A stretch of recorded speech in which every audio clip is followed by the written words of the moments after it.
नमस्कार, मी गौरव आहिवळे, भारतीय युवा पॅंथर संघटनेचा संस्थापक अध्यक्ष. एक बऱ्याच दिवसापासून बारामतीमध्ये पथविक्रेत्यांवरती अतिक्रमणाची कारवाई चालू आहे.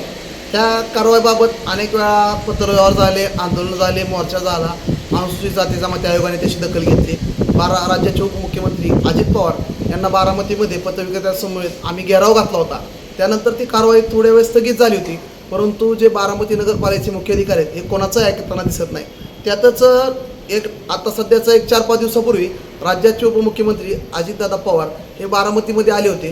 त्यावेळेस ते म्हणले की भिगवण रोड मी एवढा छान बनवला आहे, त्याच्यामध्ये कोणतरी अंडीच विकतं आहे, कोणतरी आंबेच विकतं आहे. मला यांना बघितलं की माझं डोकं तापते. म्हणजे तुम्हाला जर एवढ्या लोकांचा राग होता तर तुम्ही विधानसभे अगोदर सांगायचं होतं की मला तुम्हाला बघितल्यावर राग येतोय, मग लोकांनी ठरलं असं तुम्हाला मतदान करायचं का नाही. म्हणजे ह्या गरिबांची मतं तुम्हाला चालतात, पण गरीब चालत नाही. तुम्ही श्रीमंतांच्या कार्यक्रमाला म्हणजे तुम्ही बिल्डर असोसिएशनच्या कार्यक्रमाला होता, त्यावेळेस तुम्ही गरिबांबद्दल वाक्य केलं. यामुळे सर्व पथविक्रेत्यांच्यामध्ये एक तीव्र संतापाची लाट बारामतीमध्ये आहे.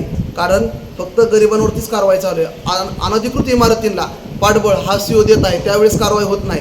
अनधिकृत इमारतीवर कारवाई झालेली कुठेही दिसत नाही. म्हणजे फक्त तुम्ही गरिबांवरती कारवाई करायला होता आणि तुमचं डोकं गरिबांना बघून फिरतं, असा ठिकाणी विषय झाला आहे. तुम्ही या पथविक्रेत्यांची जाहीररित्या आपण जे शब्द बोलल्यात ते पाठीमागे घेतले पाहिजेत.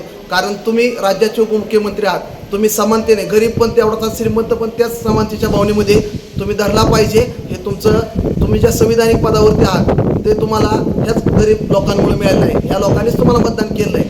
तुम्ही ज्या पद्धतीने त्यांच्याबद्दल वाक्य करताय हे चुकीचं आहे. ह्या वक्तव्याचा जाहीर निषेध मी करीत आहे.